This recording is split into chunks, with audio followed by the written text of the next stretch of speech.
Yeah, that's what I'm talking about. Of course, you're welcome to bring your own picnic basket, blanket, and lawn chair.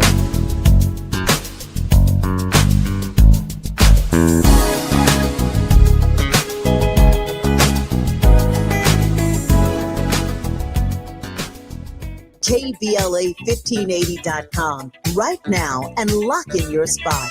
Friday, June 19th, The Beehive, KBLA Talk 1580. 5 years strong, and we're just getting started. Happy anniversary, KBLA! Yeah, man.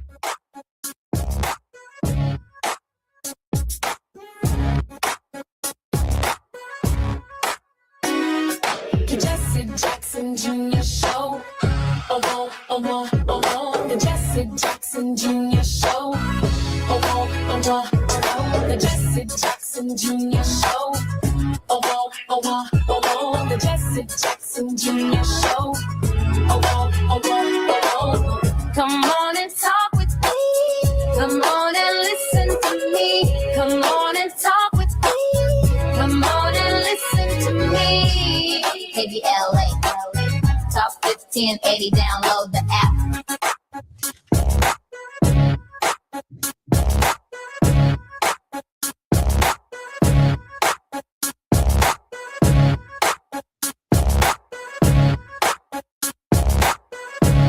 Junior Show on KBLA Talk 1580. It's Moving Mountain Mondays on the Jesse Jackson Jr. Show.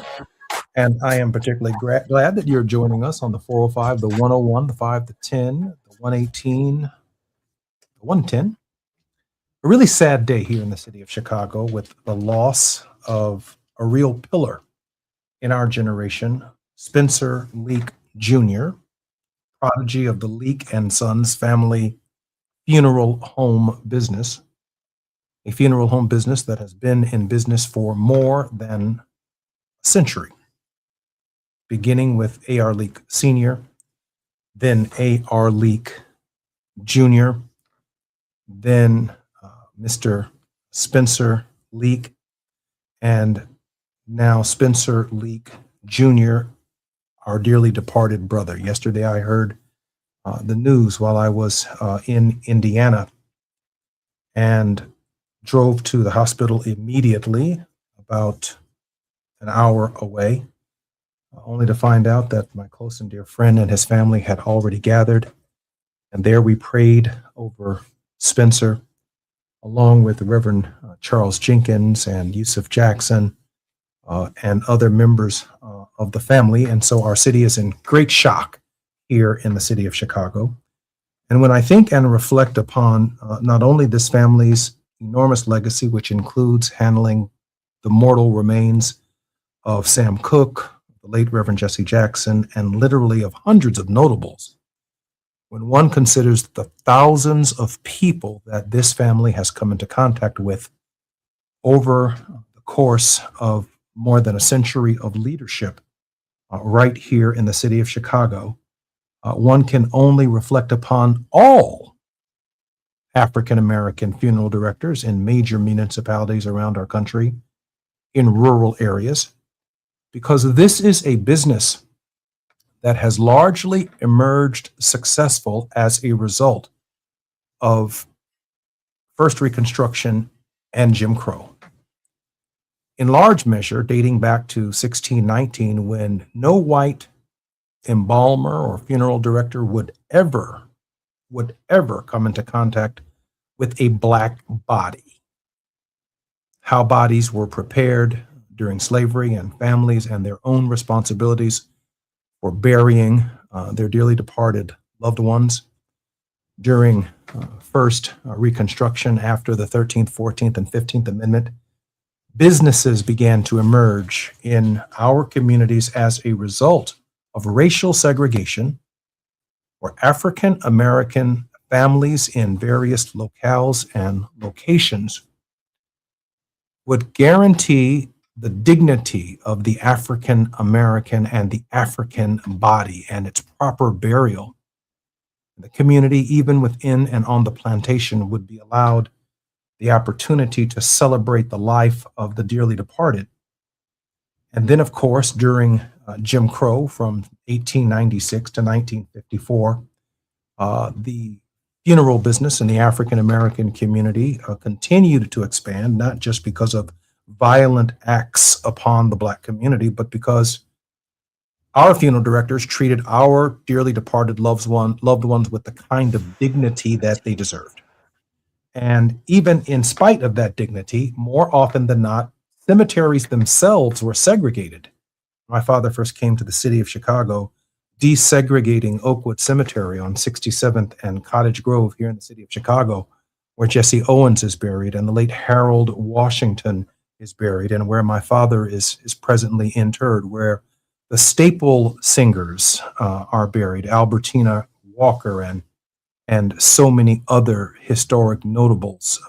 Ida B. Wells is buried in this once segregated cemetery in an urban area that was once outside of the city of Chicago. But my father always says that funerals are not for the living, for the dearly departed as much as they are for the living. And when one reflects upon our history, when we gathered at funerals, it was one of those sanctioned times where our community could communicate. And that was under the auspices of the funeral director, of the minister who might have been the funeral director, or the caretaker or caregiver of our mortal remains.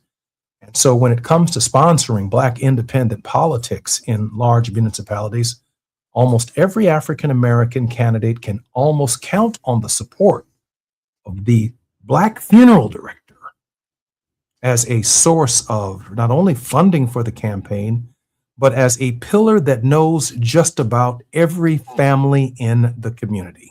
Every family is better known by the funeral director than, let's say, a popular pastor in a city. Not all pastors do funerals. Not all pastors allow funerals to be done in their churches in the modern era. But every one of our families at some point in time must come to terms with the inevitable. We become friendly and we get to know and work with the funeral director. It's a quiet strength in the African American community across the country. And I am just so struck at this hour by the loss of my dearly departed friend, a major pillar in our community. And there are such pillars like this in every community in the country, and they're in the funeral business.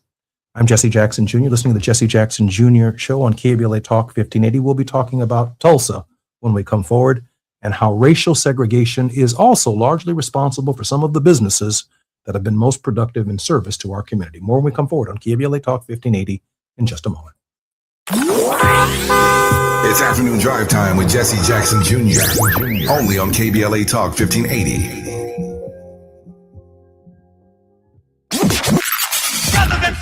In a world full of noise, one station keeps it real. KBLA Talk 1580, where the conversation goes deeper, the voices sound like yours, and the issues that matter most to our community take center stage. Progressive, powerful, unapologetically us. Whether you're driving through the city or tuning in from your home or office, join the public square. KBLA Talk 1580. Your home for talk that enlightens, encourages, and empowers. Listen live on our free KBLA 1580 app, on our website at KBLA1580.com, or on your radio dial at 1580 AM. Unapologetically progressive. If you have unfiled taxes or are in debt to the IRS, this is important news. Did you know the IRS has programs specifically designed to help people struggling with tax debt? Powerful tax assistance programs that can save you thousands if you qualify. No one knows these programs better than the experts at Optima Tax Relief, America's most trusted tax resolution firm. A-rated by the Better Business Bureau, their award-winning tax attorneys and licensed professionals have resolved over $3 billion of tax debt for their clients. One call to Optima can start the process, helping to put an end to your worries about wage garnishment, asset seizure, and other aggressive IRS actions.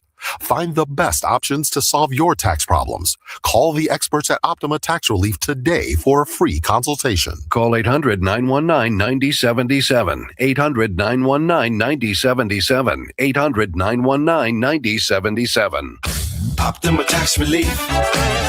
Some restrictions apply. For complete details, please visit OptimaTaxRelief.com. By texting 64,000, you agree to receive recurring automated marketing messages from IQ Bar. Message and data rates may apply. No purchase required. Terms apply. Available at eatiqbar.com/policy/terms of service. I've got good news and bad news. Here's the bad news. Most protein bars are packed with sugar and unpronounceable ingredients. The good news? There's a better option. I'm Will, and I created IQ Bar plant protein bars to empower doers like you with clean, delicious, low-sugar brain and body fuel. IQ bars are packed with 12 grams of protein, brain nutrients like magnesium and lion's mane, and zero weird stuff. And right now, you can get 20% off all IQ Bar products, plus free shipping. Clean ingredients, amazing taste, and you'll love how you feel. Refuel smarter, hydrate harder, caffeinate larger with IQ Bar. Try our delicious IQ Bar sampler pack with 9 plant protein bars, 8 hydration mixes, and 4 mushroom coffee sticks. And now you can get 20% off all IQ Bar products plus free shipping when you text RADIO to 64,000. Text RADIO to 64,000 to get your 20% off. That's RADIO to 64,000. Let's celebrate. Y'all did it. Loving each other, needing each other. Hey, Los Angeles, KBLA Talk 1580 is turning 5, and we're celebrating in a big way. Oh my God. Join us Friday, June 19th, Juneteenth, 4 to 7 p.m. at the Beehive for our 5th anniversary bash and Juneteenth celebration. Oh, celebrate. We're talking surprise celebrity guests, a special presentation, and a major announcement you will not want to miss. I can't wait to hear it. Plus, live music, dancing, games, and enough food and drink to keep the party going. Yeah, that's what I'm talking about. Of course, you're welcome to bring your own picnic basket, blanket, and lawn chair. And the best part, it's completely free. But here's the thing. You've got to sign up in advance. Space is limited, so don't wait. Head to KBLA1580.com right now and lock in your spot. Friday, June 19th, the Beehive, KBLA Talk 1580. 5 years strong, and we're just getting started.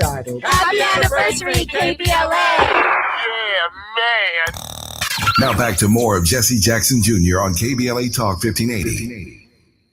The Jesse Jackson Jr. Show. The Jesse Jackson Jr. Show. The Jesse Jackson Jr. Show.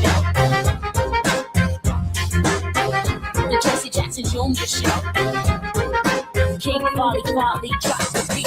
Come on and talk with me. Come on and listen to me. Come on and talk with me. Come on and listen to me.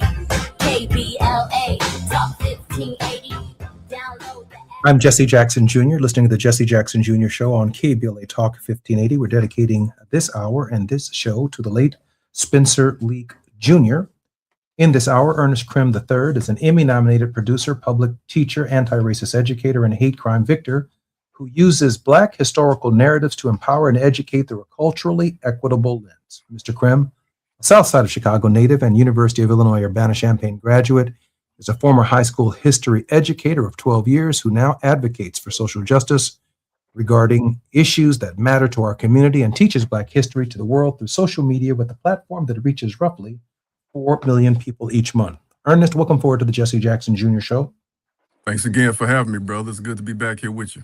Ernest, I'm so glad that you're here. I want to talk about Tulsa in just a moment, but initially, before we begin our discussion, your initial thoughts on the loss of Spencer Leak Jr. Yeah, a grave loss to our community. I think that what comes to mind when you speak about the Lee family and that tradition is we have to remember that we need all hands on deck at all moments. You know, oftentimes when we speak to kids in our community about what they should strive to do, we often limit it to a few careers. You know, in America, we'll say to be a doctor, a lawyer, or something like that, right? Or something that we can immediately associate with making a vast amount of money. But we don't think about the fact that we need to also have people who can take care of our families when we are grieving a loved one, to make sure that we are buried with dignity and have what we need in times like that. This family comes from a great tradition of people who did this, as you said previously, during a time when we had to be buried in segregated cemeteries, some of which, of course, have existed in the Chicago area, some of which I've taken some tours in the South Suburban region. Some of them still do exist. So that family has made such a tremendous contribution to our community. And I hope that through his example and through their example, we can better learn what we must be doing in this moment. Rest in peace, Mr. Leaks. He will clearly be sorely missed, and will bring more as more details become available about Spencer Leak Jr. and the Leak family. I want to turn our attention now to the Tulsa race riot of 1921. Tulsa Greenwood District is the site of one of the most devastating race disturbances in the history of the United States. Before May 31st, 1921, Tulsa's Black Business District, known as the Greenwood, flourished in spite of segregation. It boasted several restaurants, theaters, clothing shops, and hotels. Dubbed the Black Wall Street, Greenwood was an economic powerhouse. After May 31st, 1921, Greenwood would never be the same. The tension mounted between the black and white communities over an incident that allegedly occurred in an elevator at the Drexel Building in downtown Tulsa, involving Sarah Page, a 19-year-old white elevator operator, and Dick Rowland, a 19-year-old black man. There are several versions of what supposedly transpired, but the most common being that Dick Rowland accidentally stepped on Page's foot in the elevator, throwing her off balance. When Rowland reached out to keep her from falling, she screamed. Many Tulsans came to believe through media reports that Rowland attacked Page, although no sufficient evidence surfaced to substantiate the claim. The incident was further escalated by a local newspaper headline that encouraged the public to, quote, "nab Negro for attacking girl in elevator," unquote. The strained relationship between black and white communities, the heightened jealousy of the success of Black Wall Street area, and the elevator encounter led to the Tulsa race riot. Armed white men looted, burned, destroyed the black community. When the smoke cleared, mere shells of buildings were all that remained of the business district. The Red Cross estimates that more than 300 people were killed and approximately 1,200 homes were destroyed. 300 people were killed. And because they were largely African American, it means that the funeral business in Tulsa became a booming business overnight. We're going to go to a clip. Between the 1870s and the beginning of World War I, black pioneers settled more than 100 all-black towns in the West, each with the goal of economic independence. Among the most well-known was a black district in Tulsa, Oklahoma, known by its residents as Greenwood. If we were to go back in time to 1920 and walk up and down Greenwood Avenue, one thing that would probably strike us is the absolute variety of businesses. The numbers are astonishing. 30 restaurants, 45 groceries and meat markets. There were dry goods stores, milliners, photography studio, dental offices. Greenwood is no longer called Greenwood. It's now known as Black Wall Street. This whole idea of self-containment really existed there. The dollar would stay in that community sometimes over 3-5 years before it ever went outside of the community.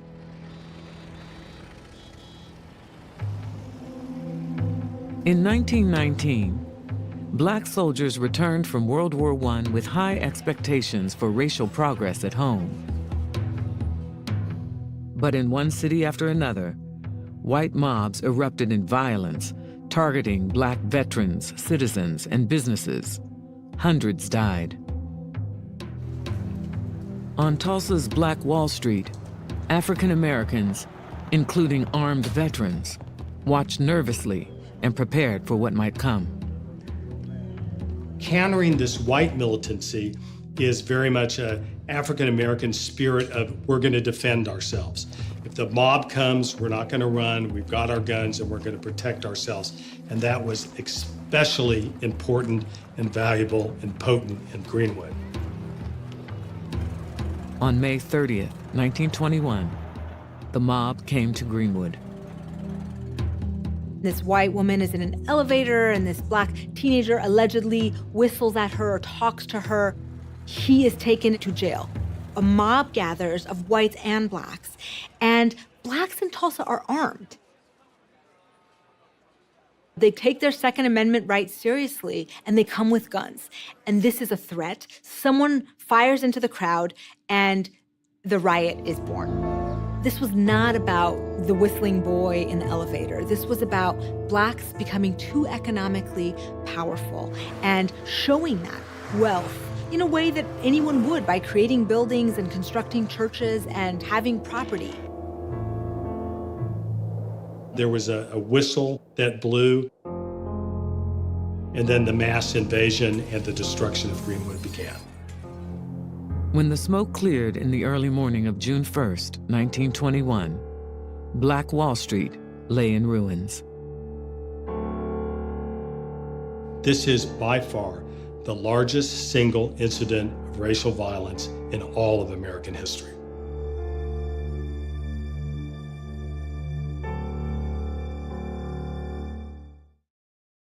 I'm Jesse Jackson Jr. Ernest. Black Wall Street, a day of infamy in the history of the nation, but also in the history of our community. When you think about it, this is June 1st, June 2nd, 2026. We're looking and living right now in this moment at the anniversary of the Tulsa race riots. Ernest, your thoughts? Oh, man, so many things come to mind. I think the best way to enter this conversation is to ask the listening audience, everybody out there, to ponder for a moment about when you first found out about the destruction of Black Wall Street and the terrorism that led to its decimation. I wonder how many of you all can say that you learned it in school. And I say this because myself, as a teacher who taught from a Black perspective in the history classes in high schools across the Chicago area for 12 years, I did not learn about it in school, even in college. I learned about it my third year teaching, scrolling online. I came across this meme that many of you all might be familiar with, and it had a group of Black men who owned businesses in Tulsa. And at the bottom, it talked about the various numbers, the quantity of businesses that were owned, from the churches, the restaurants, the grocery stores, the planes, the post office. I was just amazed. And I had to do some fact checking to ensure, because I couldn't believe that something this amazing was something that I was not aware of. It turned out to be true. And I recall going back to the class the next day and finding a way to incorporate that in a lesson. And my kids couldn't believe it. My students couldn't believe it. Colleagues of mine couldn't believe it. And what's even more interesting about this, brother, is even people in Tulsa who grew up in the area and walked down the street in places where this act of terror happened grew up not being aware. And in fact, it took almost, I think it was 80, 90 years before it was okay to even talk about this in the school system. And that lets you know the power of this information. I want to land my plane on this aspect of misinformation with this, because this system of inequity is propped up on a lie of anti-Blackness. It always has been. And when they reported that lie about what Dick Rowland did, then that in many ways justified this fallacy that they have about us. And that caused them to make that decision to destroy our community. And that same lie that rests there is the same lie that is the reason why so many of us did not learn about this until we were adults. I think that's fascinating. I was talking with the producer of our show, Gina Towns, whose family came to prominence in Gary, Indiana, in the funeral business. And so if you think about it, the funeral director handles all of our natural causes, cancer and heart attack and natural forms of death. But also, they handled Emmett Till's remains. They handled the incidences of lynching and burning, and not only the victims of black on black violence, but they've also handled the victims of racial violence. And yet all of this may not be processed by us as individuals, of course, unless it's personal to our families. Any form of violence or any form of death might be personal to our families. But the reality is the funeral director, in honor of Spencer Lee Jr., and when I reflect upon the conversation that I had with our producer, Miss Towns, the funeral business has to process the African-American body no matter what the body has been through. I want to come back to this other point. I've often shared with friends who are in the dental business who happen to be African-American that I can tell what kind of life you've lived by the dental care that you've received. If you were buried 100 years ago and any exhumation led to an inspection of the bones and the matter that remains, it will tell us exactly which class of community you lived in while you were alive. You will be able to look at the dearly departed with fantastic dental work. It will say a lot about how they lived, where they lived, and the type of people they were. On the other hand, if you see poor dental work, it says a lot about what the society was thinking about them at the same time. And if you look at Black bodies, all that we have been subject to since the inception of our arrival here in the United States, every single body will reflect a different trauma associated with what we have been through. I'm Jesse Jackson Jr. More on the Tulsa race riots. It is the anniversary of that tragic event in our history right here at KBLA Talk 1580. It's afternoon drive time with Jesse Jackson Jr. Only on KBLA Talk 1580.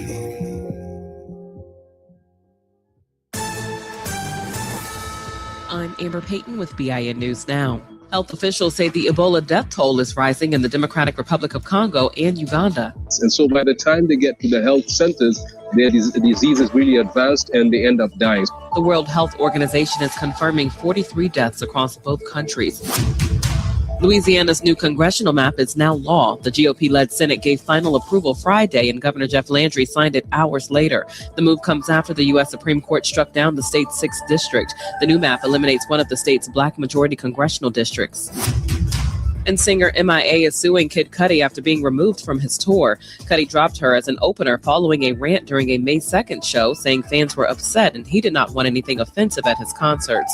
MIA is seeking $2.8 million, claiming Live Nation agreed to pay her regardless of what she said on stage. Get BIN News Now on demand 24/7 on the iHeartRadio app. Head to Waba Grill weekdays after 3 p.m. for their $5 happy hour and try their new Chili Crisp dumplings. Bold, crunchy, and tossed in a fiery crisp paired with a premium Waba beverage drink like their authentic Thai tea. Get both for just $5 only at Waba Grill. It's for you. This is the KBLA Sports Minute with Ray Richardson. The tennis world is buzzing today after an announcement by Serena Williams that she's coming out of retirement. The Compton native confirmed that she has accepted a wildcard invitation to play in the doubles competition next week at the HSBC Championships in London. Serena, now 44, hasn't played since she retired in 2022 after competing in the U.S. Open. Serena's announcement is not a complete surprise. There have been reports of her training 3 times a week in Florida since March. She walked away from the sport to spend more time with her family. Serena and her husband, Alexis Ohanian, have 2 young daughters. Serena gave no indication on who her doubles partner will be in London. She and her sister Venus won 14 major titles together when they were dominating the sport. We'll let you know if the legendary sisters team up again. Stay tuned. No debates, no speculation, just the info you need. That's your KBLA Sports Minute. I'm Ray Richardson. More news, opinions, and conversation when we come forward on KBLA Talk 1580. Our voices aren't the minority opinion. They're the American conscience. This is KBLA Talk 1580. This is America. We've got a lot to talk about. I'm Reverend Gerald, the life coach. Is someone you love struggling with addiction and mental illness? Is improving your family's health important? Want to leave a legacy that your family can grow? Are you ready to enhance your perception of life experiences? Then wake up weekends at 7 a.m. with Urban Family Focus and get the wisdom, opportunity, resources, and motivation to live your best life. Join the conversation on Urban Family Focus Saturday and Sunday at 7 a.m. Unapologetically progressive. KBLA Talk 1580. We've got your black.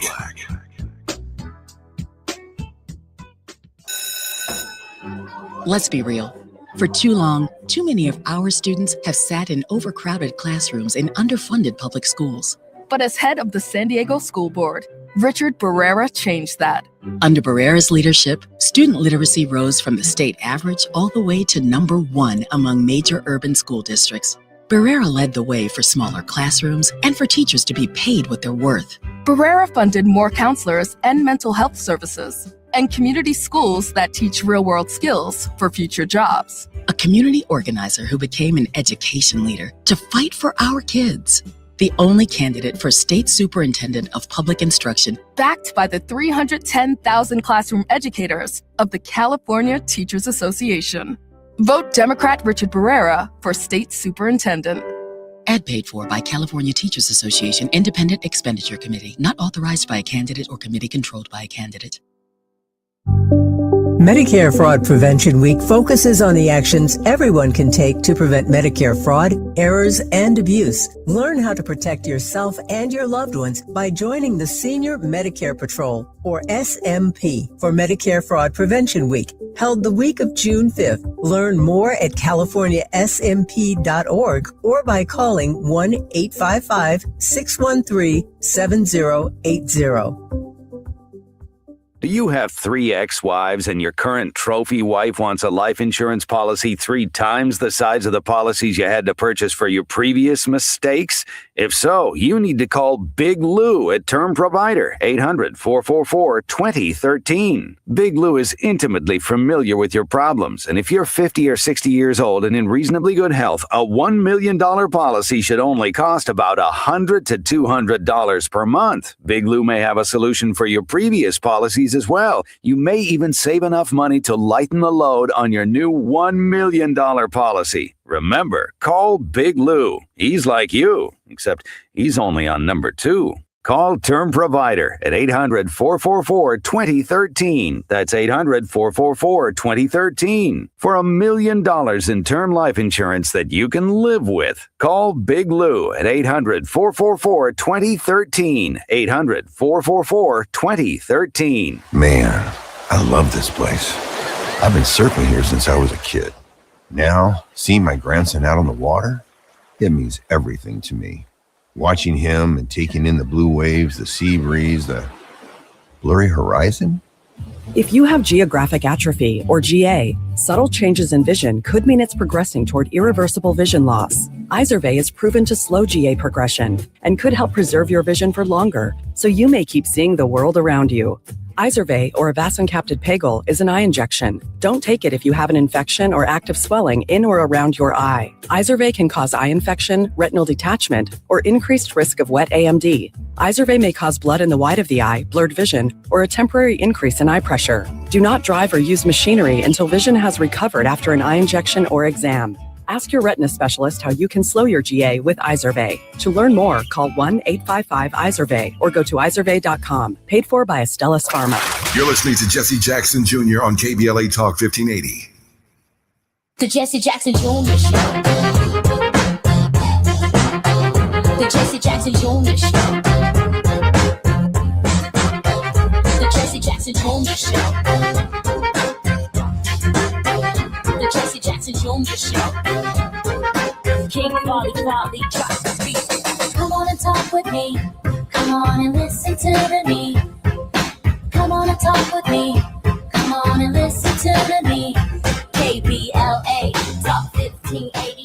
Download the app. I'm Jesse Jackson Jr. Welcome forward to the Jesse Jackson Jr. Show on KBLA Talk 1580. It is Moving Mountain Mondays on the Jesse Jackson Jr. Show. And in this hour, None other than our regular contributor, Ernest Krim, is our regular contributing guest. And we are discussing the Tulsa race riots and the supposed alleged event that took place on the elevator. But the commentator, Ernest, during the clip that we shared on the show, said that the success of Black economic development and growth and self-sufficiency was as much, if not more, a factor in the ultimate race riot, the jealousy associated with how well we were doing, and without seeking any support from the white community of Oklahoma or beyond the municipality where African Americans were being self-sufficient, was the true cause. Ernest? I think this is the reason why this story captivates us so much. I think contextually, let's understand that by the time this massacre happens in 1921, the Greenwood District had been, thriving for, let's say, about a decade or so. O.W. Gurley moves there from Arkansas in the late 1800s. He buys some land in this area. And the first business that he had, I believe, was almost similar to a hotel or a motel, a housing settlement for people who were traveling there for the oil boom. And which is very genius, a genius way to start a business and an economy. And he was very clear, because of segregation, that he wanted to build this out for the Black community. And I think we have to contextualize that, because we're talking, this brother was born to Black folks who were enslaved, right? Like a generation removed. We're talking Black self-determination, 40 some odd years after the emancipation, from 1865 till about 1905, 1906, when he buys his land. And he begins building something that attracts so many Black folks. It turns into a booming economy, which attracts a lot of jealousy. But that was over the course of about 15 years because of that self-determination and, of course, that knowledge of what we came from, that collective work and responsibility. This existed in an area where there were 50 some odd all Black towns at the exact same time. And I think that's important for us to understand, because as we look at what Tulsa and what they were able to do through the leadership of O.W. Gurley and that foundation, let's not look at that as an anomaly. Let's look at that as the norm of what we are able to do when we are unbothered.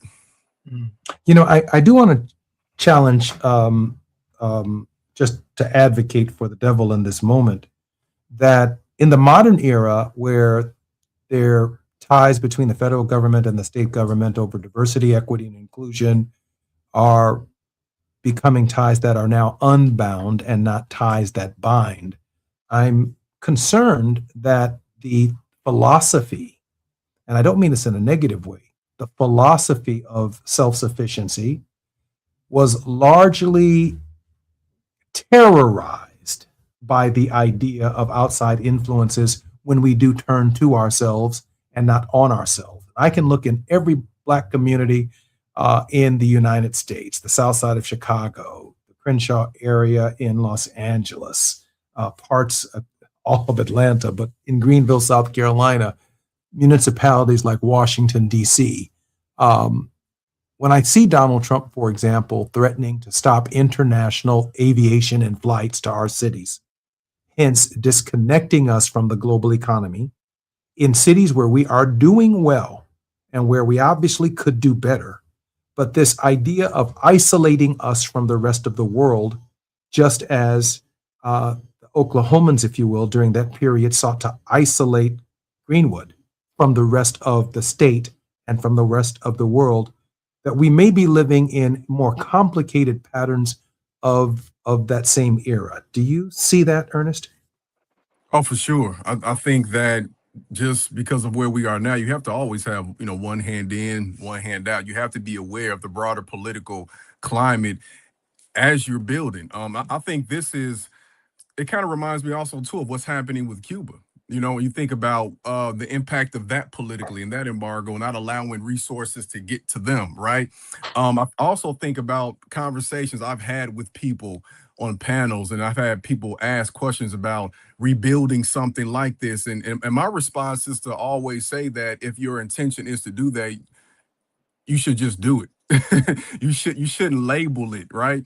And we are in a condition, in a situation now where post Brown versus Board post Civil Rights Act, these things are a lot more complicated than they once were. And I think that we have to be more strategic about it and also understand, just like you said, that's also something I've analyzed before and noticed. Like every time this has happened, you understand that soon after, at some point, it was decimated through violence. And it wasn't just like some random white dude, some random white folks did it. This was like a conspiracy with the local government, like. Well, when we do well, we get redlined. Then the banks won't loan us money. When we set up our own banks, then there are another series of problems that come from setting up our banks and our credit unions.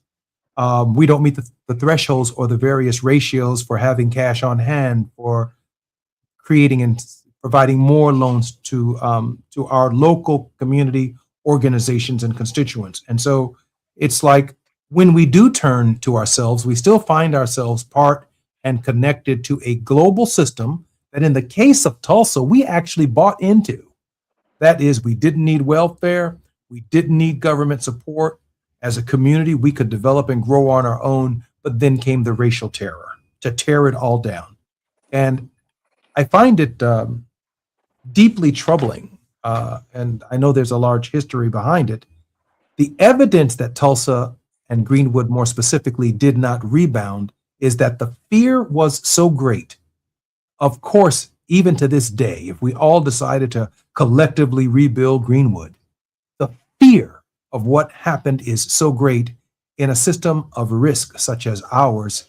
It's almost as if in some of our communities, in order to be self-sufficient, we're unwilling to take the risk. That's a psychological trauma that came with our engagement, if you will, with capitalism. There was a survivor. I believe she may have passed away last year. I believe it was Sister Viola Fletcher, if I'm not mistaken, who lived a long life, who survived this when she was a child. And she often would talk about how she could never sleep laying down. She always had to sleep halfway up, right? Like sitting up. 104 years old. Yeah, she was 104 years old. And because of that fear that it could happen again. And even like, can we even quantify the fact that there are survivors who are with us, who lived beyond 100 through all of that stress, all of that trauma?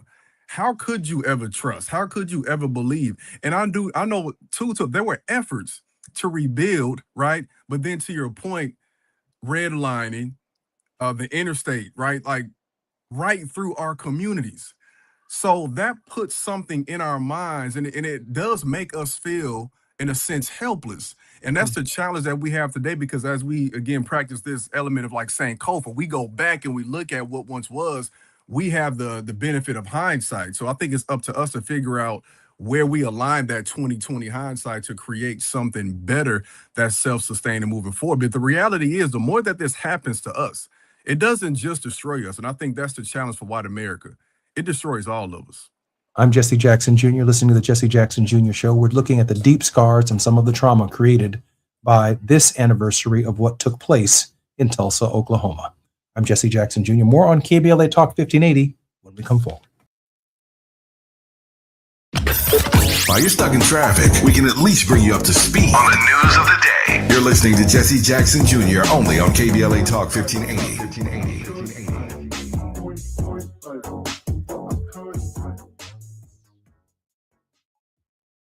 My name is Cynthia Mitchell. I've been an emergency room nurse in Los Angeles County for 25 years. I've been there through every fire season, every outbreak, every earthquake. Every time Los Angeles needed us, the doctors and nurses of Los Angeles County showed up. And right now, I'm seeing another disaster coming. Trump's cuts to Los Angeles County's healthcare system are a public health crisis in the making. Medi-Cal, public hospitals, disaster preparedness are all at risk, but we can stop it. Measure ER fights back against these cuts. For a half a penny, we keep emergency rooms open, care within reach for working families, and doctors and nurses serving the communities we love. When you vote yes on Measure ER, you're not just voting for healthcare, you're voting for LA. Vote yes on Measure ER by June 2nd. Ad paid for by Yes on ER, Restore Healthcare for Angelenos, sponsored by St. John's Community Health and Health Justice Action Fund. Ad committee top funder, St. John's Community Health. Zach Sokoloff is the only Democrat running for city controller. He is a lifelong Democrat and is endorsed by the California Democratic Party and LA County Democratic Party. Zach taught at Jordan High School in Watts and created a jobs training program to build career pathways for young people. He's fought for equity and justice and will continue that fight as city controller. Vote Democrat. Vote Zach Sokoloff for LA City Controller by June 2nd. Paid for by Zach Sokoloff for Controller 2026. Additional info available at ethics.lacity.gov. His mother was a teacher and activist. His father was a Navy veteran. He built a company worth billions, and then he walked away from it, turning from profit to purpose, helping those who need it most. That's Tom Steyer. When big oil tried to pollute our air and water, Tom fought to stop them and won. When corporations were dodging taxes, Tom closed the loophole and got billions for public schools. And when party leaders were afraid to take on Trump, he led a movement to impeach him. This president is unfit, he's dangerous, and we need to get rid of him. Now, Trump is attacking Tom because, like the oil companies and the tax cheats, Donald Trump knows Tom Steyer answers to no one and will do whatever it takes to stop special interests and start lowering costs for Californians. I can't do it by myself. I need you guys to be with me, and we need to do this together. Politicians make promises. Tom Steyer makes a difference. Make sure you vote Tom Steyer for governor, June 2nd. Ad paid for by Steyer for Governor 2026. Going to a World Cup match in LA this summer? Ditch the parking stress and ride Metro.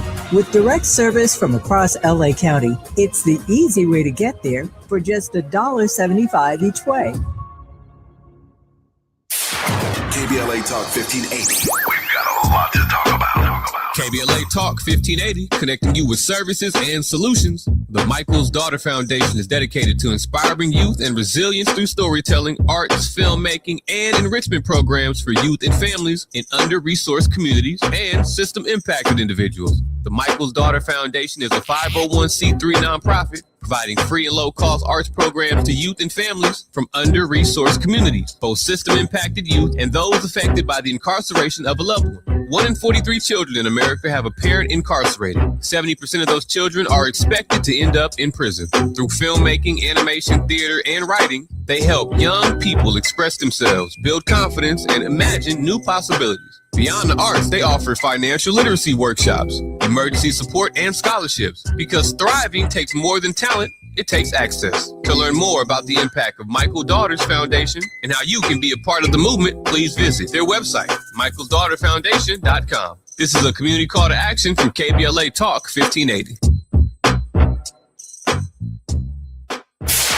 KBLA Talk 1580. We've got a lot to talk about.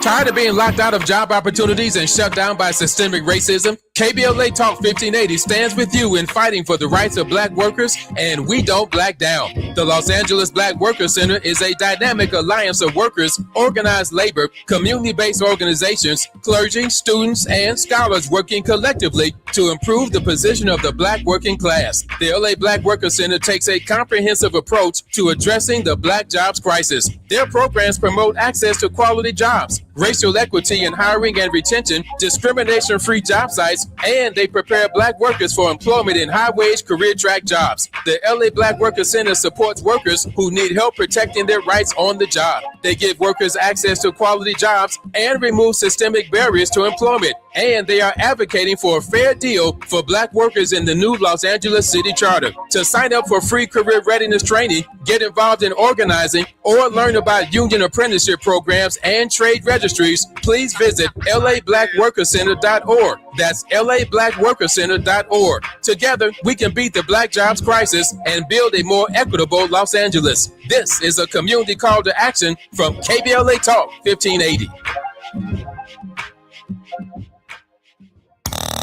Now back to more of Jesse Jackson Jr. on KBLA Talk 1580.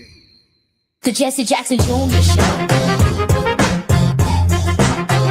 The Jesse Jackson Jr. Show. The Jesse Jackson Jr. Show. The Jesse Jackson Jr. Show. King Quality drops the beat. Come on and talk with me. to me. Come on and talk with me. Come on and listen to me. KBLA Talk 1580.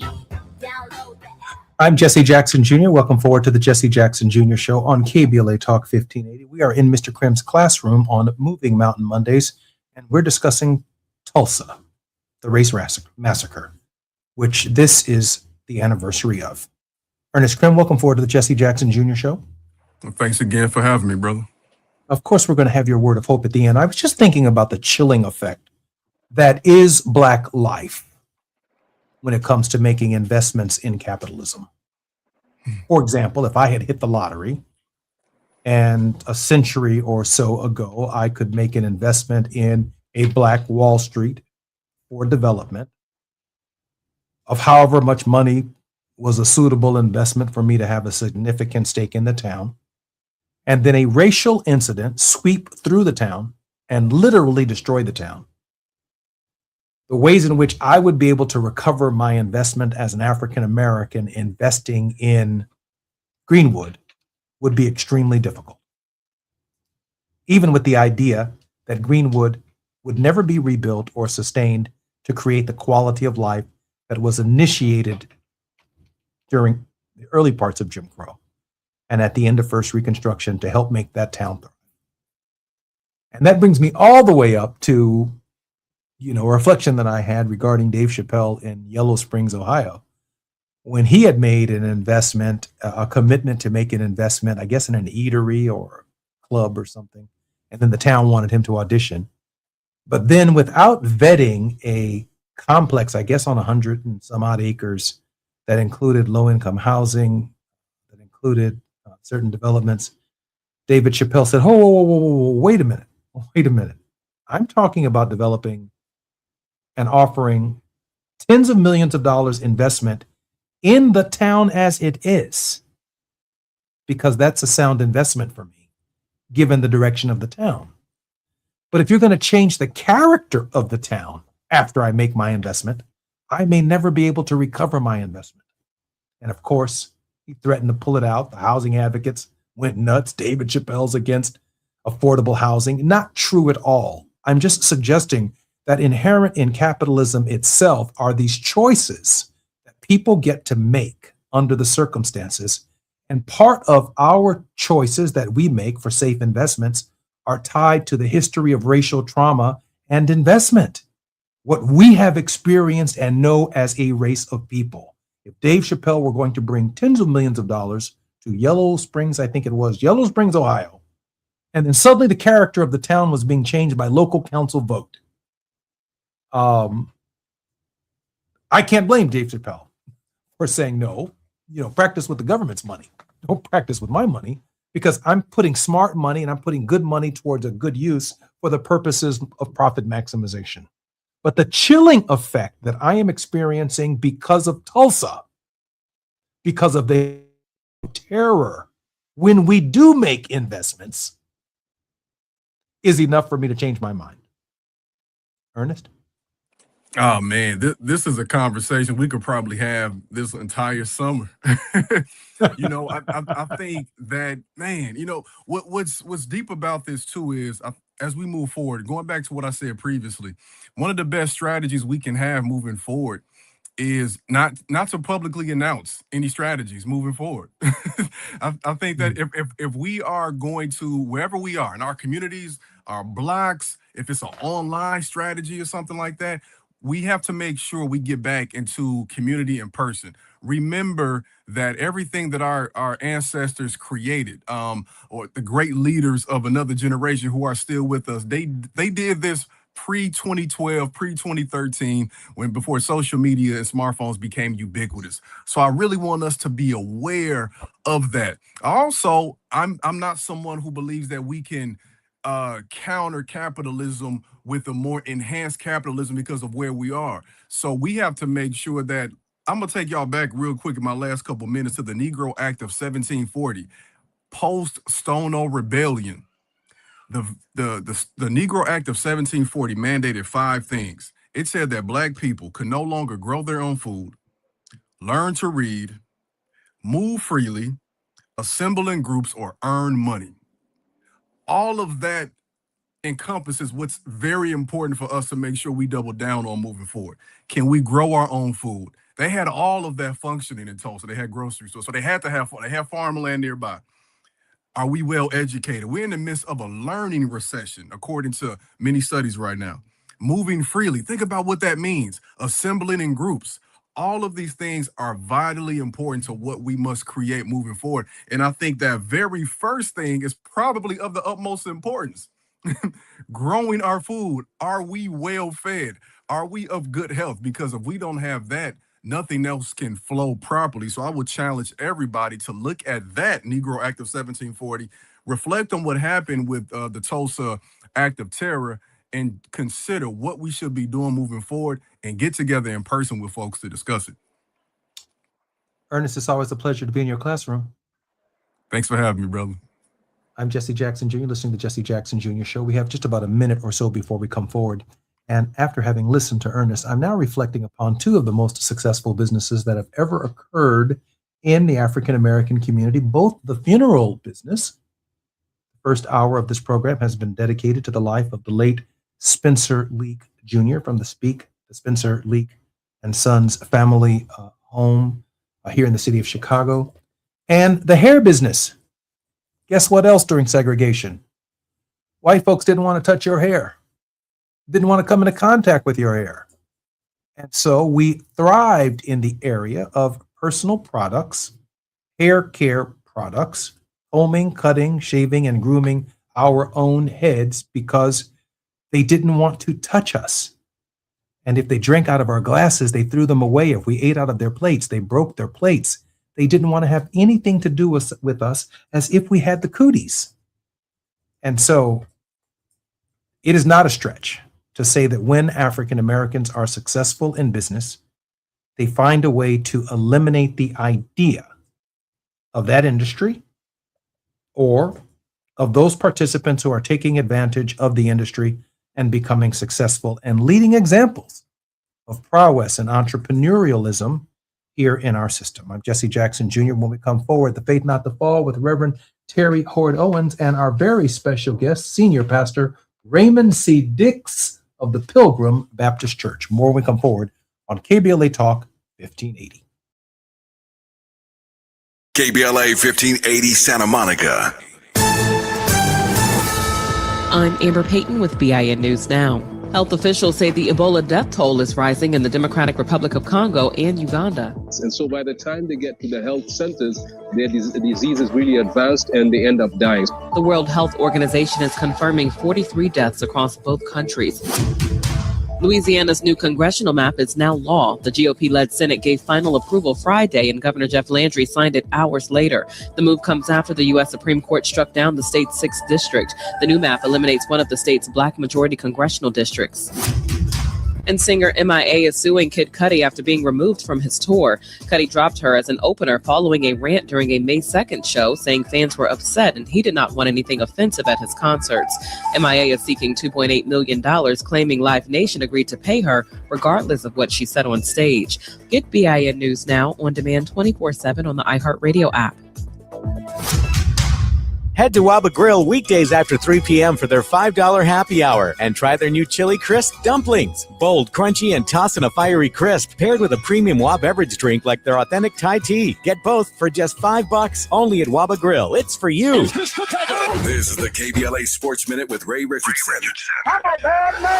The tennis world is buzzing today after an announcement by Serena Williams that she's coming out of retirement. The Compton native confirmed that she has accepted a wildcard invitation to play in the doubles competition next week at the HSBC Championships in London. Serena, now 44, hasn't played since she retired in 2022 after competing in the U.S. Open.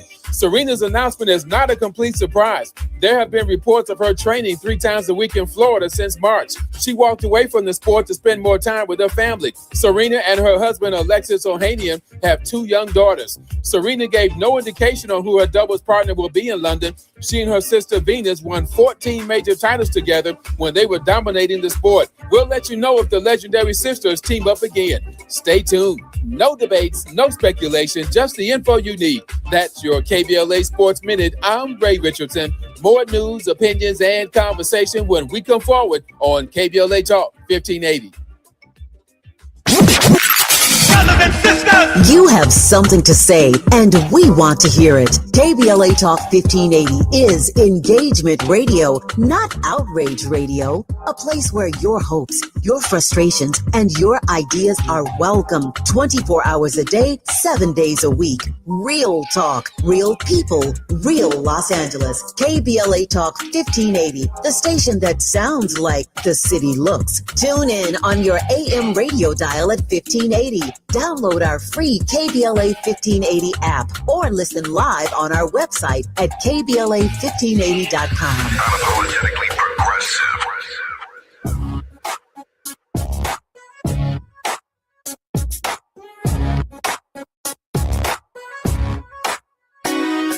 The Jesse Jackson Jr. Show. The Jesse Jackson Jr. Show. The Jesse Jackson Jr. Show. The Jesse Jackson Jr. Show. Come on and talk with me. Come on and listen to me. Come on and talk with me. Come on and listen to me. KBLA Talk 1580. Download the app.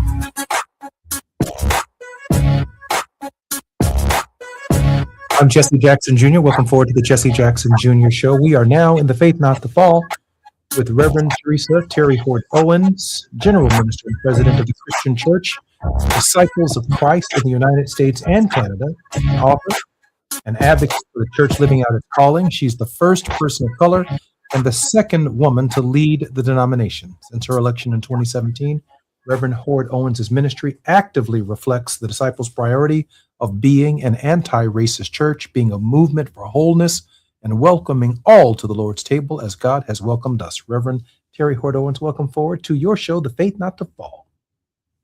Oh, thank you. It's always good to be here. I am so grateful that you are here on this, the 105th anniversary of the Tulsa race riots. Also joining us in this hour, Pastor Raymond C. Dix has faithfully served in the preaching ministry for the past 44 years and is now serving in the Fort Wayne, Indiana area as senior pastor of Pilgrim Baptist Church. Pastor Dix comes to Pilgrim with over 30 years of pastoral experience, with much of it being urban, inner-city ministry and experience. Pastor Dix strongly believes that the hope of any community is in the gospel of Jesus. He is a deep believer in expository preaching and teaching in the church community. Reverend Dix, welcome forward to the Jesse Jackson Jr. Show and the Faith Not to Fall with Reverend Terry Hord Owens. Good afternoon. Good afternoon, Brother Jesse, and good afternoon, Reverend Terry Hord Owens, Madam President. It's an honor to be with you again. Good to be with you again, Pastor. Yes, ma'am. Madam President, it's been some amazing things that have come out of the Vatican in the last couple of weeks. First, the tangle between the President of the United States and the Pope, Secretary Hegseth, where there is now breaking news that I'll bring with you in just a few moments coming out of the Pentagon, the non-promotion of African American women on a merit-based system, but simply summarily dismissing them because they are Black women, even though they have more than earned the right to be promoted in that system. And in this reflection, the Pope has emerged in ways that the more than 200 popes who've served in the position of the pontificate since Peter, this is the first one to address to the Holy See, that's what they call it in Catholicism, the role that slavery has played. That's really, really particularly important to me because of the more than 200 and some odd popes who've had the position, not one of them saw the need to address this until there was an American Pope. Madam President. Oh, I couldn't be happier. Not only did he address it, he apologized for the Catholics' role in not addressing it earlier. There's probably more that he could still say, but I think it's because he is American that he has these cultural insights and historical insights And that being said, thanks be to God for his prophetic courage. He's been willing to speak and not really care what anybody thinks about it. But yeah, that kind of apology has not, denominations have apologized for slavery. I think the disciples apologized for slavery maybe 15, 20 years ago. But few entities have apologized for their role in perpetrating it and for their failure to fight against it. Pastor Dix, your thought on the role of Pope Leo and what seems to be a very different trend for the Catholic Church. Yes, I would have to agree with Madam President there in terms of his perspective being largely driven by being born in America and understanding what slavery has done to Black Americans in this country. But also, I want to say I'm not surprised that it took this long for Catholic pontiffs to do this. When you research the history of the Catholic Church, you see that the pontiffs were usually, except with some exceptions, looking to maintain empires and governments. They wanted stability. They didn't want to upset the apple cart, so to speak. Their goal was to just try to keep Europe from not tearing itself apart, especially those like the French and the English who at least at some point shared a common faith. When the Anglican Church came on, it was a bit different dynamic for the popes to deal with. But again, they didn't see a great role for Africans or in the church as a whole. It was only when colonialism began to fit their narrative that they really began to look at how can we bring some Africans into the church. You know, I am I accept at some level or another that God's hand is in all of human affairs since the inception of time to the present, and that the American experiment is only 250 years old. The Declaration of Independence will be celebrated by some, commemorated by others on July 4th, 1776, the 250th anniversary. And the fact that this is the first pope from this very young experiment, the experiment of America, the experiment in the context of the United States, a pope who is, as Madam President has suggested, understands this history, understands this culture, understands the role that the United States for the last 250 years has played in challenging various forms of slave systems, albeit not a perfect system ourselves, but what America, with the contribution of the Negro, would ultimately become a democracy, something that it was not on July 4th, 1776. That witness would encourage other democracies around the world. That witness even inspires the conclave itself to vote democratically upon someone who fills the shoes of Peter upon the expiration of a pope. And for this pope, to the president's point, to have the courage to say that slavery was wrong, that the church's role in the slave trade was wrong, that he need only take the next step, that there are consequences and ramifications that are still necessary to right the wrongs of these traditions at every level of government, not just in the United States, but every system that has been profoundly affected by the tragedy of what it meant to enslave a people. I'm Jesse Jackson Jr. We're on the Faith Not to Fall with Reverend Terry Hoard Owens. Our very special guest in this hour is Pastor Raymond C. Dix, the pastor of the Pilgrim Baptist Church in Fort Wayne, Indiana. More on KBLA Talk 1580 when we come forward. It's afternoon drive time with Jesse Jackson Jr. Only on KBLA Talk 1580. Let's celebrate. Y'all did it. Loving each other, needing each other. Hey, Los Angeles, KBLA Talk 1580 is turning 5, and we're celebrating in a big way. Oh my God! Join us Friday, June 19th, Juneteenth, 4 to 7 p.m. at the Beehive for our 5th anniversary bash and Juneteenth celebration. We're talking surprise celebrity guests, a special presentation, and a major announcement you will not want to miss. I can't wait to hear it. Plus, live music, dancing, games, and enough food and drink to keep the party going. Yeah, that's what I'm talking about. Of course, you're welcome to bring your own picnic basket, blanket, and lawn chair. And the best part, it's completely free. But here's the thing. You've got to sign up in advance. Space is limited, so don't wait. Head to KBLA1580.com right now and lock in your spot. Friday, June 19th, The Beehive, KBLA Talk 1580. 5 years strong, and we're just getting started. Happy anniversary, KBLA! If you have unfiled taxes or are in debt to the IRS, this is important news. Did you know the IRS has programs specifically designed to help people struggling with tax debt? Powerful tax assistance programs that can save you thousands if you qualify.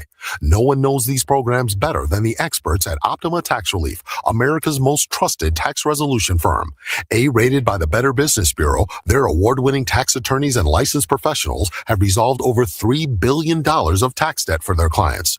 One call to Optima can start the process, helping to put an end to your worries about wage garnishment, asset seizure, and other aggressive IRS actions. Find the best options to solve your tax problems. Call the experts at Optima Tax Relief today for a free consultation. Call 800-919-9077. 800-919-9077. 800-919-9077. Optima Tax Relief. Some restrictions apply. For complete details, please visit OptimaTaxRelief.com. For adults with Crohn's disease or ulcerative colitis symptoms, every choice matters. Tremfya offers self-injection or intravenous infusion from the start. Tremfya is administered as injections under the skin or infusions through a vein every 4 weeks, followed by injections under the skin every 4 or 8 weeks. If your doctor decides that you can self-inject Tremfya, proper training is required. Tremfya is a prescription medicine used to treat adults with moderately to severely active Crohn's disease and adults with moderately to severely active ulcerative colitis. Serious allergic reactions, increased risk of infections or lower ability to fight them, and liver problems may occur. Before treatment, get checked for infections and tuberculosis. Tell your doctor if you have an infection, flu-like symptoms, or need a vaccine. Explore what's possible. Ask your doctor about Tremfya today. Call 1-800-526-7736 to learn more or visit tremfyaradio.com. Now back to more of Jesse Jackson Jr. on KBLA Talk 1580. The Jesse Jackson Jr. Show. The Jesse Jackson Jr. Show. The Jesse Jackson Jr. Show. The Jesse Jackson Jr. Show. King Volley, drop the beat. Come on and talk with me. Come on and listen to me. Come on and talk with me. Come on and listen to me. KBLA Talk 1580. Download the app. I'm Jesse Jackson Jr. Welcome forward to the Jesse Jackson Jr. Show. We are commemorating the 105th anniversary of the Tulsa race riots of 1921. It is also occurring at the same time as the commemoration and the celebration of the 250th anniversary of the Declaration of Independence, hence the foundation of the United States of America. We are in the Faith Not to Fall with Reverend Terry Hoard Owens. She is the General Minister and President of the Christian Church in the United States and Canada, one of a very few women, but certainly persons of color, to ever lead a mainline denomination that does not include a majority of African Americans. She's a regular contributor right here at the Jesse Jackson Jr. Show. Reverend Hoard Owens, welcome forward to the Jesse Jackson Jr. Show and the Faith Not to Fall with Terry Hoard Owens. Always good to be with you, my brother. Good to see you. And of course, joining us in this hour is Pastor Raymond C. Dix Jr. Pastor Dix currently holds many certifications and recognitions for his years of service, as well as a bachelor's degree in biblical studies from Indiana Wesleyan University. And he's currently pursuing his MDiv degree with the intention of completing a doctoral study as well. Pastor Dix, welcome forward to the show. Thank you very much, my brother. It's Monday, the preacher's Sabbath, and it's 4 o'clock in Eastern time, and I'm still drinking coffee, so that tells you a lot. Terry, in the last hour, we had Ernest Krim, and we were in his classroom. And Ernest, I thought, did an extraordinary job talking about Tulsa. You have some insights on the significance of Tulsa as well, Madam President. Yeah, it was something, my dad's a retired Black Studies professor. And so I had read when I was small about these things, even when they weren't being taught in school. And in our denomination, we have about 8 Black congregations in the whole state of Oklahoma.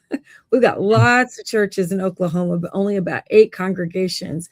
And so I know those folks well. And there are several families who are descendants of those murdered and certainly those who survived in the Tulsa massacre. And we're very much a part of the drive to remember the history, particularly to commemorate the centennial of the massacre several years ago. And I think as somebody who grew up in, a small town in southern Indiana, a free Black community that was there as far away as the 1820s, that there is always this pattern of when there are too many of you, too many of us, and we begin to demonstrate an ability to show some success, then it becomes problematic. The race riots that were happening in the United States in the early 20th century, East St. Louis, Chicago, they called the summer of 1919 the Red Summer. There was so much violence against the flourishing of Black communities. And I was just in Tulsa about 3 weeks ago to speak at the Phillips Theological Seminary, commencement, which is our seminary there. And every time I'm there, I try to go down there. It's a shadow. You see it there, but it's really a shadow of what it was. And the memorial, the fact that there's only a memorial to the greatness and that there has never been really active reparation or intentional work to rebuild it is really very sad. A lot of Black Tulsans left the city and left the state after that. So that's another. Once we're attacked, it's another diaspora of sorts because we're forced to leave in order to be safe from the very places where they, as Ernest said, they were leveraging the oil. I don't know if you call it an oil surge, and knew that people were mining for oil, and there was a huge market in those days. But there's been a secondary diaspora from Tulsa as a result. But people in my denomination are very tied to that history, and Black folks in Tulsa are very committed to at least keeping the history alive. And on their own, because that generational wealth was disrupted, on their own, they're not able to really rebuild and revitalize it. So it's still a sad situation. Madam President, I'm thinking and I'm reflecting in this moment that between 1619 and the Declaration of Independence, there are 157th July 4ths from 1619 until Gettysburg. July 4th is just another day. I'm sorry. 157 July 4ths between 1619 and July 4th, 1776. Just another day. Mm-hmm. If you're a slave. I get it, Frederick Douglass. And from July 4th until Gettysburg, another 88 July 4ths in slavery.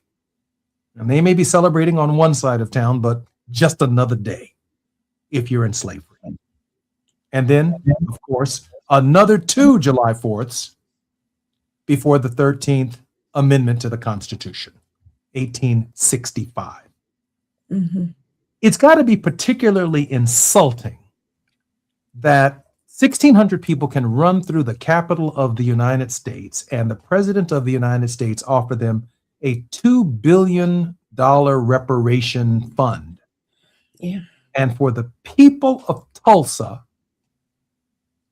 no such reparation fund, even with over the last couple of decades, and I understand that there are no more descendants, immediate witnesses to the conflict worth the living, even to have denied those who were still here the right to some form of reparation makes me want to deliver another July 4th oration of the profundity of Frederick Douglass. It just has to be devastatingly shocking to you, Madam President.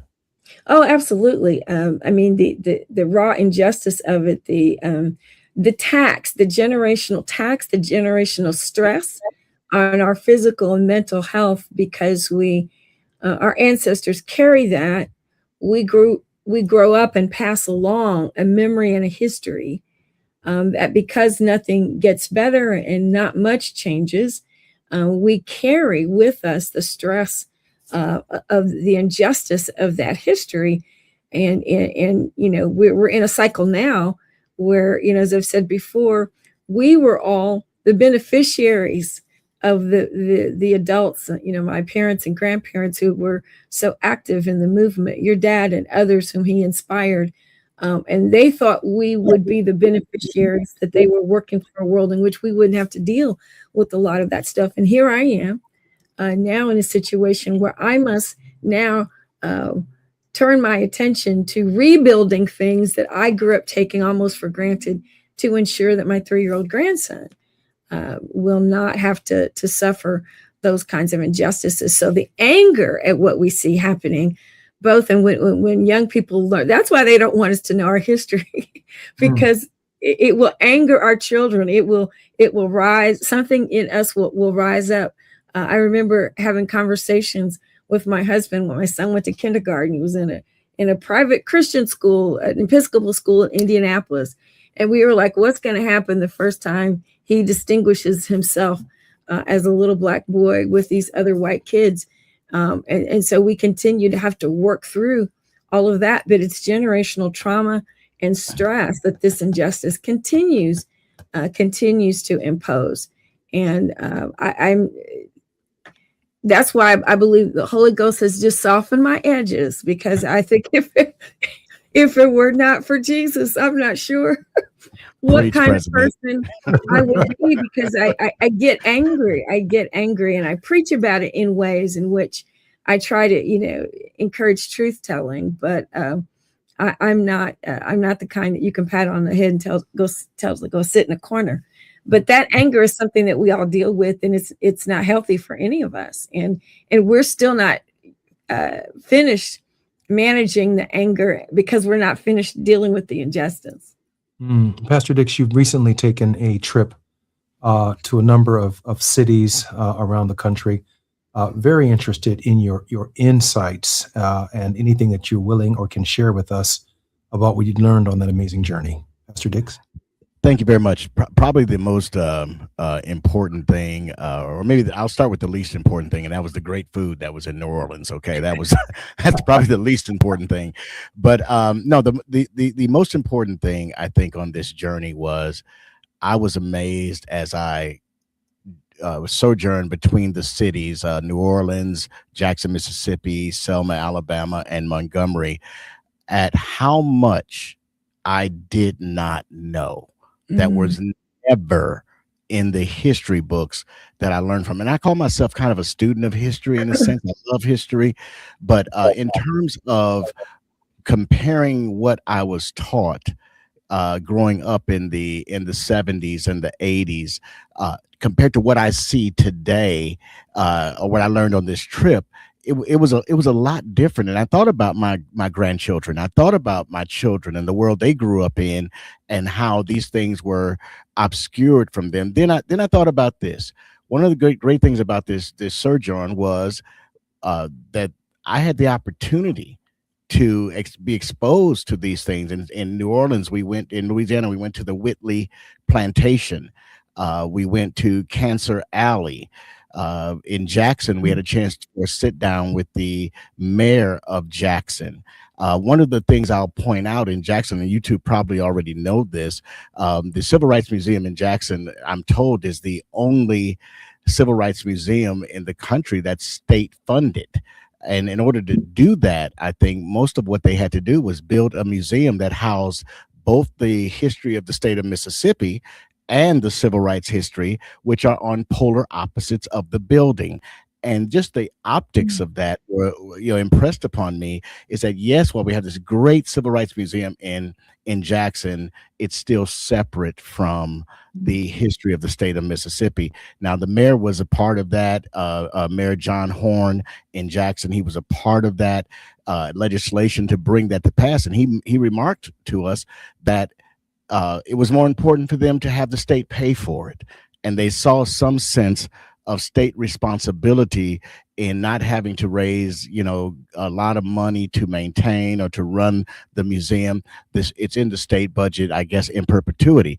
So then from Jackson to Selma, and I realize that Selma needs a lot of help, that maybe people aren't aware of the penalty that was assessed against Selma, Alabama for the people rising up and saying we're willing to be the epicenter of voting rights for Black people across this country, considering we already had the 15th Amendment that should have settled that issue. Obviously, it did not. And, we walked across the bridge, Edmund Pettus Bridge. It was my second time doing that, and each time it's just so impactful. Went to Foot Soldiers Park there in Selma, and then to the cemetery where Nathan Forrest or whatever his name is buried. Long lost relative of Forrest Gump, by the way. Yeah. Absolutely. Nathan Bedford Forrest. That's right, Nathan Bedford Forrest. Yeah, absolutely. And you have the cemetery with all these people that fought for some freedoms, and in the middle of it is a circle of Confederate soldiers buried along with him, and some questionable history is on his tombstone. I'll put it like that. But then I'll finish with it. Then from Jackson to Montgomery, and I'll tell every Black person that's listening, if the Legacy Museum is not on your list to do, you need to put it on your list to do. You need to see this. It was a life-changing experience for me and for those who went on the trip with us. So I would say perspective is gained when you go to these types of things. I'm Jesse Jackson Jr., listening to Jesse Jackson Jr. Show. We are in the Faith Not the Fall with Reverend Terry Hord Owens. Our very special guest is Pastor Raymond C. Dix Jr. We have a lot more where that came from. We're also remembering in this hour the Leak family and the loss of Spencer Leak Jr., a pillar in the funeral business, a leader in our community here in the city of Chicago, a leader in the Obama for President campaign in 2008, and so much more. The 9 campaigns that I successfully ran for Congress. Spencer Leak Jr. was the chairman. I'm Jesse Jackson Jr. More on KBLA Talk 1580 when we come forward. It's afternoon drive time with Jesse Jackson Jr. Only on KBLA Talk 1580.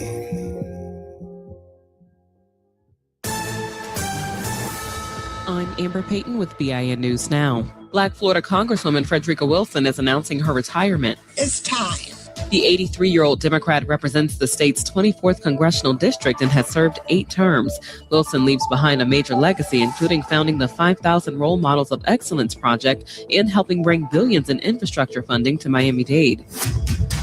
The leading candidates for Los Angeles mayor are making their final pitches before Tuesday's primary. Black Mayor Karen Bass, Council Member Nithya Raman, and community advocate Spencer Pratt all met with voters over the weekend. A new UC Berkeley poll shows Bass with a narrow lead. And 1 week after a white supremacist group marched at the Virginia Beach, Virginia oceanfront, members of the original Black Panther Party returned to the same area on Saturday. The group says the march was meant to reassure the community and push back against fear or intimidation from white nationalist groups. Get BIN News Now on demand 24/7 on the iHeartRadio app. Head to Waba Grill weekdays after 3 p.m. for their $5 happy hour and try their new Chili Crisp dumplings. Bold, crunchy, and tossed in a fiery crisp, paired with a premium Waba beverage drink like their authentic Thai tea. Get both for just $5 only at Waba Grill. It's for you. This is the KBLA Sports Minute with Ray Richardson. The tennis world is buzzing today after an announcement by Serena Williams that she's coming out of retirement. The Compton native confirmed that she has accepted a wildcard invitation to play in the doubles competition next week at the HSBC Championships in London.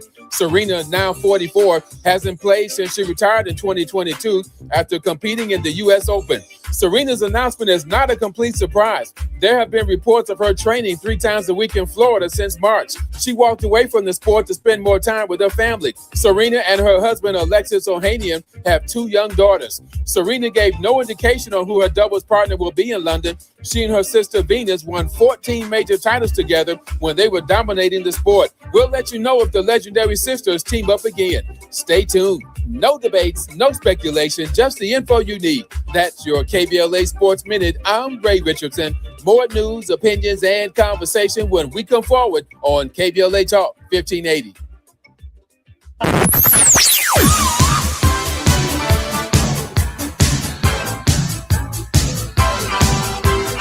This is KBLA Talk 1580.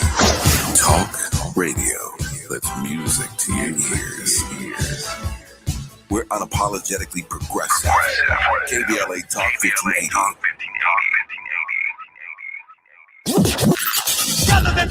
In a world full of noise, one station keeps it real. KBLA Talk 1580, where the conversation goes deeper, the voices sound like yours, and the issues that matter most to our community take center stage. Progressive, powerful, unapologetically us.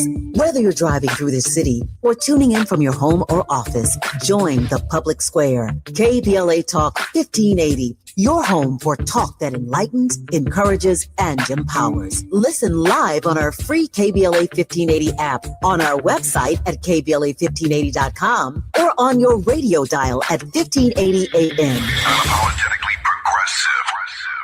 My name is Cynthia Mitchell. I've been an emergency room nurse in Los Angeles County for 25 years. I've been there through every fire season, every outbreak, every earthquake. Every time Los Angeles needed us, the doctors and nurses of Los Angeles County showed up. And right now, I'm seeing another disaster coming. Trump's cuts to Los Angeles County's healthcare system are a public health crisis in the making. Medi-Cal, public hospitals, disaster preparedness are all at risk. But we can stop it. Measure ER fights back against these cuts. For a half a penny, we keep emergency rooms open, care within reach for working families, and doctors and nurses serving the communities we love. When you vote yes on Measure ER, you're not just voting for healthcare, you're voting for LA. Vote yes on Measure ER by June 2nd. Ad paid for by Yes on ER, Restore Healthcare for Angelenos, sponsored by St. John's Community Health and Health Justice Action Fund. Ad committee top funder, St. John's Community Health. KBLA Talk 1580. We've got a lot to talk about. KBLA Talk 1580, connecting you with services and solutions. At the heart of the Al Wooten Center's mission for good citizenship and academic excellence is a desire to ensure that every student avoids the kind of lifestyle and overcomes the kinds of challenges that led to the murder of Al Wooten Jr. In 1990, founder Myrtle Fay Rumpf opened the center in honor of her son's life. In 2026, they are serving more than 300 students in grades 3 through 12 annually online and on site at their youth center and other sites in the South LA area. The Al Wooten Jr. Youth Center takes a neighborhood approach to the revitalization and empowerment of a community in crisis. The Wooten Center provides free after-school and summer programs to help students in grades 3 through 12 attain grade-level proficiency and promotion, high school graduation, and college and career access and success. The Al Wooten Center focuses on academics, STEM, the arts, and so much more. Join them for an enriching experience that sparks creativity and nurtures young minds. Tap in at wootencenter.org. That's wootencenter.org. This is a community call to action from KBLA Talk 1580. You still have time to vote. Skip the lines and return your ballot to any official ballot drop box near you leading up to Tuesday, June 2nd. So don't wait and vote early. Visit plan.lavote.gov to learn more. Brought to you by the Los Angeles County Registrar. Let's celebrate. Y'all did it! Loving each other, needing each other. Hey, Los Angeles, KBLA Talk 1580 is turning 5, and we're celebrating in a big way. Oh my God! Join us Friday, June 19th, Juneteenth, 4 to 7 p.m. at the Beehive for our 5th anniversary bash and Juneteenth celebration. Oh, celebrate! We're talking surprise celebrity guests, a special presentation, and a major announcement you will not want to miss. I can't wait to hear it. Plus, live music, dancing, games, and enough food and drink to keep the party going. Yeah, that's what I'm talking about. Of course, you're welcome to bring your own picnic basket, blanket, and lawn chair. And the best part, it's completely free. But here's the thing. You've got to sign up in advance. Space is limited, so don't wait. Head to KBLA1580.com right now and lock in your spot. Friday, June 19th, The Beehive, KBLA Talk 1580. 5 years strong, and we're just getting started. Happy anniversary, KBLA! Yeah, man. You're listening to Jesse Jackson Jr. on KBLA Talk 1580. The Jesse Jackson Jr. Show. The Jesse Jackson Jr. Show. The Jesse Jackson Jr. Show. The Jesse Jackson Jr. Show. King Folly, drop the beat. Come on and talk with me. Come on and listen to me. Come on and talk with me. Come on and listen to me. KBLA Talk 1580. Download the app. I'm Jesse Jackson Jr. Welcome forward to the Jesse Jackson Jr. Show on KBLA Talk 1580. We have The Faith Not the Fall with Reverend Terry Hord Owens, and our very special guest in this hour is Pastor Raymond Dix. Reverend Owens, welcome forward to the show. Thank you, my brother. It's always good to be here. Pastor Dix, welcome forward to the show as well. Oh, thank you so much. It's a joy and a pleasure to be here as well. Pastor Owens, according to Axios, Bloomberg, The Independent, The New Republic, Yahoo, Huffington Post, and AOL, Donald Trump has now decided to drop his $1.8 billion slush fund after outrage over paying his allies has now reached a unique crescendo. Madam President, I happen to think it's directly tied to the Negro demand for reparations. I think Donald Trump opened a door that he cannot close, and the demands are growing by the minute, and it's deeply troubling for Republicans and Democrats, quite frankly. Absolutely. You know, you and so many of your former colleagues were certainly making that case. I know I've heard it in circles where I am. It's just the circular nature of that illegality, if you will, of the president being on both sides of the equation. And nobody can justify it. Absolutely nobody can justify it. The courts are the group of retired judges who basically accused him of defrauding the court because not all the information was laid out. But yeah, nobody. It's clear if we can set aside $1.8 billion, if we can spend multiple billions of dollars for wars that we don't need to be a part of, there is, that's always my prayer to help us remember there is enough. We just have to choose and decide how we're going to prioritize our resources. But I'm very glad to see even Republicans become very angry and setting up the obstruction to keep this from happening. It's ridiculous is the only word. I used to say I'm not going to assign evil to this, but no, it's evil. He's an evil person and a mentally ill person. On top of that, that's just the truth of it. But I'm really glad to hear that there's now so much opposition that he even can't bulldoze his way through to make it happen. Pastor Dix, on your trip through Louisiana, through Alabama, through Mississippi, did you see and understand particular instances where a reparations fund might have been helpful to those communities who've been left behind based on your personal witness over the last couple of weeks? Yes, absolutely. I'm glad you asked that question because that's something that I thought about in Jackson with the particular challenges that the mayor of Jackson has there. Now he has a very dynamic plan to bring Jackson back, especially South Jackson.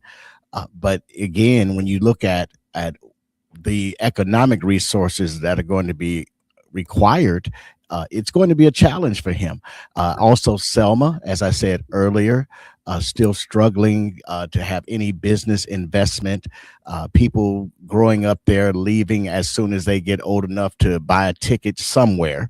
They're out of Selma, and even to some degree Montgomery, in terms of building up the economic basis there. So yes, I would say that there was that throughout the South on this trip, and New Orleans. I mean, obviously, if you look at I can't forget the lower Ninth Ward, which is still recovering, and I use that term very loosely because recovering kind of sees that you're getting some attention.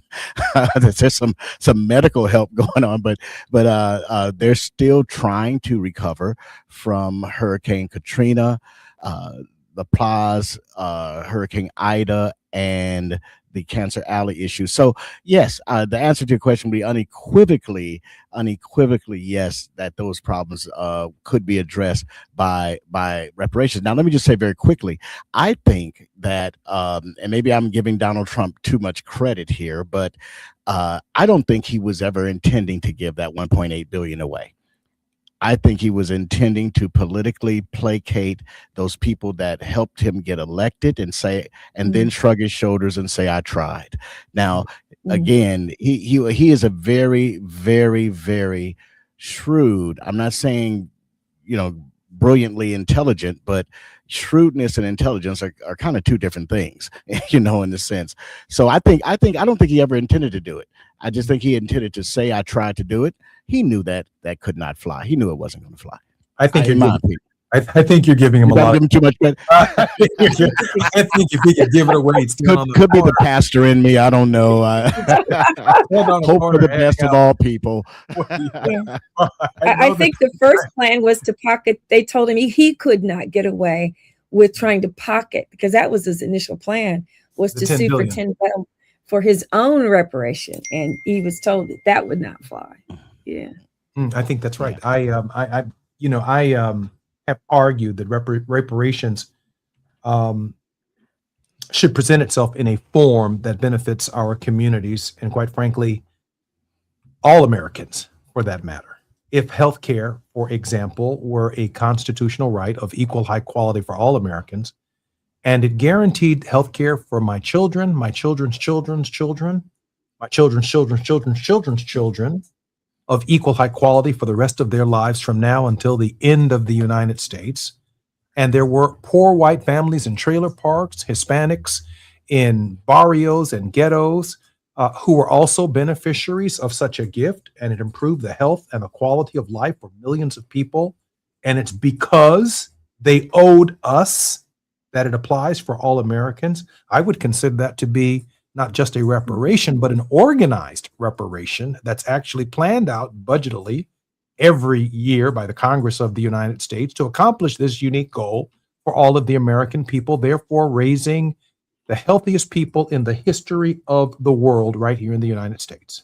I think the same case could be made for rebuilding 90,000 public schools in the United States, where when we graduate from the 8th grade and from high school, we are the best equipped AI, whatever the next technology is, in the world. Every single graduate, not just the ones who go to affluent schools, but every single graduate with a master's degree or PhD teacher who only teaches 15 students and gives them the care and concern that they need and they deserve. I believe if you did that into perpetuity, and I didn't have to pay out of my pocket for that kind of education for my children, I would call that a well-spent reparation for the damage the nation has done to a people. To me, that makes sense.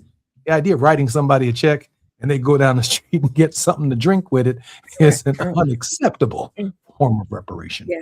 Absolutely. A lot of thought involved in this process. I'm Jesse Jackson Jr., listening to Faith Not to Fall with Reverend Terry Hoard Owens and our very special guest, Pastor Raymond Dix. More when we come forward on KBLA Talk 1580. While you're stuck in traffic, we can at least bring you up to speed on the news of the day. You're listening to Jesse Jackson Jr. only on KBLA Talk 1580.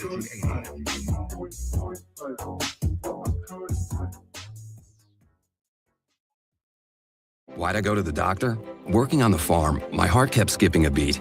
I didn't think much of it, but my daughters made me get checked out. Turns out I have atrial fibrillation, which increases the risk of stroke about 5 times. Symptoms like irregular heartbeat, heart racing, chest pain, shortness of breath, fatigue, or lightheadedness can come and go. But if it's AFib, the risk of stroke remains. If you have symptoms, contact a doctor. I'm so glad I did.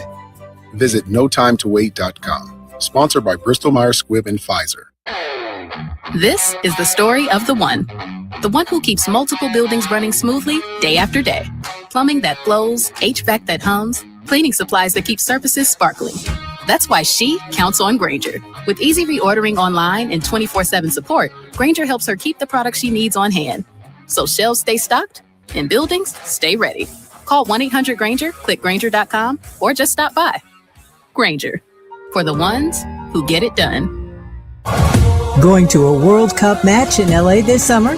Ditch the parking stress and ride Metro. With direct service from across LA County, it's the easy way to get there for just $1.75 each way. Let's be real. For too long, too many of our students have sat in overcrowded classrooms in underfunded public schools. But as head of the San Diego School Board, Richard Barrera changed that. Under Barrera's leadership, student literacy rose from the state average all the way to #1 among major urban school districts. Barrera led the way for smaller classrooms and for teachers to be paid what they're worth. Barrera funded more counselors and mental health services, and community schools that teach real-world skills for future jobs. A community organizer who became an education leader to fight for our kids. The only candidate for state superintendent of public instruction, Backed by the 310,000 classroom educators of the California Teachers Association. Vote Democrat Richard Barrera for state superintendent. Ad paid for by California Teachers Association Independent Expenditure Committee, not authorized by a candidate or committee controlled by a candidate. KBLA Talk 1580. We've got a lot to talk about. KBLA Talk 1580, connecting you with services and solutions. Created with a share of the 1984 Olympic Games surplus, LA 84 began operations in 1985 as a grant-making and educational foundation. Today, the LA 84 Foundation supports hundreds of nonprofit youth sports organizations throughout Southern California annually, trains coaches, commissions research, convenes conferences, and maintains the world's premier Olympic and sports library collection. They are transforming lives and communities through the power of youth sports. To find out about youth sports programs for yourself or your child, and to get information about the grants and support they offer to schools and nonprofits, or if you want to make a donation, please visit la84.org. That's la84.org. Or you can call them at 323-730-4600. This is a community call to action from KBLA Talk 1580. Hey, KBLA listeners, this is Stephen Bradford, candidate for State Insurance Commissioner on June 2nd. I've spent my entire life as a public servant on the Gardena City Council, the State Assembly, and the State Senate, standing up for working families, small businesses, seniors, and communities that are too often left behind. I'm running for State Insurance Commissioner because we need an advocate, a watchdog, who will make sure insurance is not only available, but affordable for all Californians. I, like you, am tired of being dropped from coverage after doing everything right, or wondering if anyone is on your side after a disaster strikes. I will be your strongest advocate to make sure we have a vibrant insurance market that creates greater competition and more choices for consumers like yourself. We need a market that serves all of California. As your next insurance commissioner, I will be that warrior to make sure all Californians have affordable insurance. Your ballots have arrived. I ask you to vote for Stephen Bradford as your next insurance commissioner. Stephen Bradford, a name you know. Stephen Bradford, a name you can trust. Vote by June 2nd. Paid for by Stephen Bradford for insurance commissioner. Now back to more of Jesse Jackson Jr. on KBLA Talk 1580. The Jesse Jackson Jr. Show. The Jesse Jackson Jr. Show. The Jesse Jackson Jr. Show. The Jesse Jackson Jr. Show. King Quality drops the beat. Come on and talk with me. Come on and listen to me. Come on and talk with me. Come on and listen to me. KBLA Talk 1580. I'm Jesse Jackson Jr. You've been listening to the Jesse Jackson Jr. Show and the Faith Not to Fall with Reverend Terry Hord Owens, as well as our very special guest, Pastor Raymond Dix. This is our final segment in the Jesse Jackson Jr. Show. Madam President, welcome forward to your show. Thank you, sir. It's always good to be here. Pastor Dix, thank you for being our special guest in this hour. Well, thank you very much. I'm always glad to be here. Great. I have two really, really important points that both of you have written in the chat that I really want to address, some of which I know I would have to address in a subsequent show, with these two questions being central to the beginning of the show. That being from Pastor Dix, that Black people in Tulsa received no support from the government and that they created it on their own. There's a lot to be said about that we can't cover in the final segment of the show, but it is its own show. And when we start talking about, as Reverend Terry Hord Owens says, the generational gap in terms of understanding the history and the class gap, it too deserves its own treatment. But in this moment, Reverend Owens, I'd like to ask you this question. And then I have another similar question for Pastor Dix. History has accepted a presidential power called the Emancipation Proclamation. It delivered and issued on December 31st, 1962, emancipating the slaves where Lincoln had control, and in areas where he did not have control, he kept slavery in place where he had control, but freed slaves where he did not have control. Since we have accepted, and history has accepted, the power of a president to issue an Emancipation Proclamation and it essentially be the force of law, if an Emancipation Proclamation, Madam President, were being issued for women today, a Democratic or a Republican president, from your perspective, Madam President, what would that language sound like? Please speak it into existence for us. Oh my goodness. I think it would have to speak to agency, to equity of education, to particular agency over one's bodies, reproductive rights, etc., full voting rights, full economic and educational rights, that there would be no discrimination. I mean, we see the current administration releasing women, Black and otherwise, from key roles in government, in the military. Hegseth is the one that's really been just sort of knocking away admirals and generals who are both Black and female. But I think it would have to address the equity in terms of voting rights, educational opportunities, employment opportunities, and agency and control over one's bodies. And without those things, it wouldn't have much purchase. But I also think in today's environment, we would need to also be simultaneously ready with legal backup, so that if that executive order were challenged, that we would have the force of the Congress to create laws to back that up. Or to advance a constitutional amendment like or constitutional was required yes. after the Emancipation Proclamation of 1862. Yeah, exactly. I'm wondering, Pastor Dix, if the opportunity presented itself to you and there were a category of Americans, and I would not exclude African Americans or Native Americans. KBLA 50. What would the language sound like today?